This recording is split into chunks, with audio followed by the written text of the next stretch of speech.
All right, we are on to In Carnuntum Part 15. They don't realize how much is included in stealing, sowing, buying, resting, seeing to business. Not with the eyes, but another kind of sight.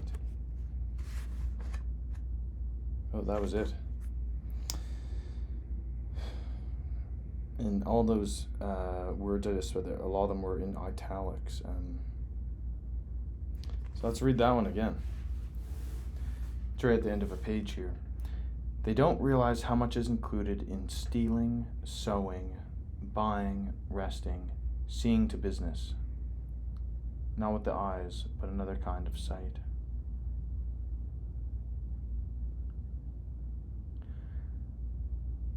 So just going off of like who he is, Stoic philosophy, living with intent, rationale, living with rationality.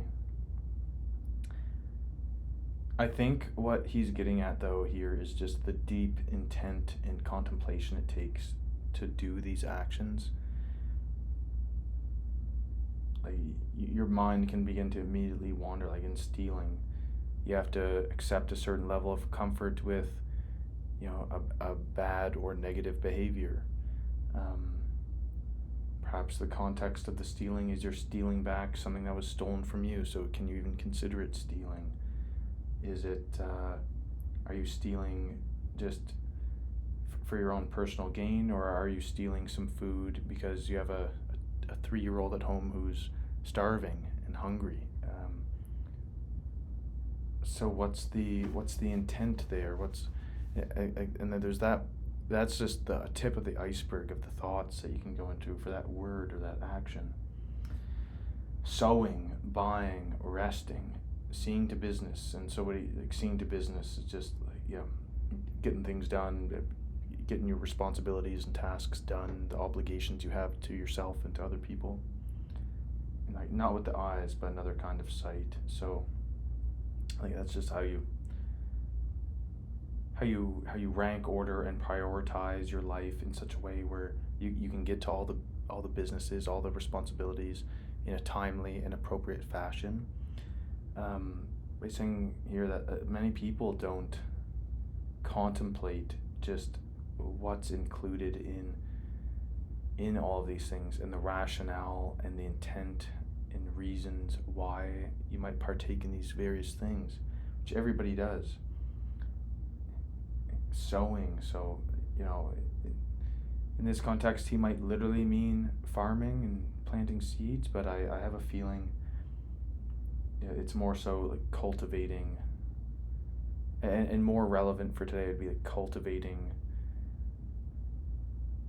things in our life that we want to have happen at a later time. So whether it's a fitness milestone and going to the gym and sowing the seeds for better health down the road, or investing in a course for yourself to upgrade your skill set, to make a better income or better quality of life.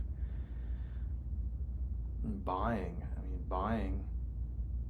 some people buy impulsively, some people buy intently. Think of all the things that you buy. Some people buy time, they buy experiences, they buy things.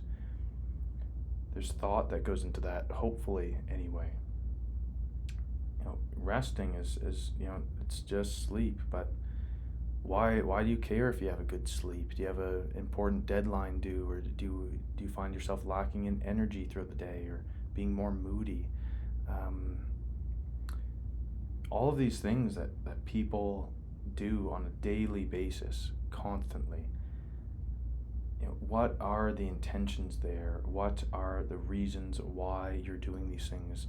Some people go through life and they don't consider asking themselves these questions. They just sleep because they know sleep is good. And if they get tired later in the day, they might not think, oh well, if I went to bed half an hour earlier every night, maybe that would improve my situation. I'd be more capable for every other aspect of my life. When I'm buying things and investing my money,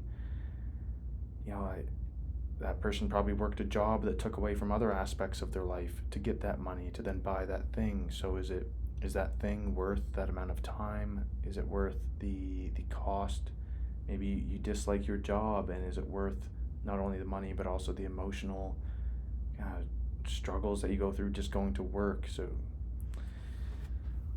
there's so much intent there and so much thought to be had, but many people don't.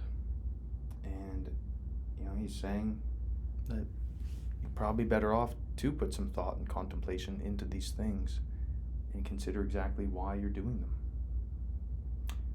I think that's it for this one.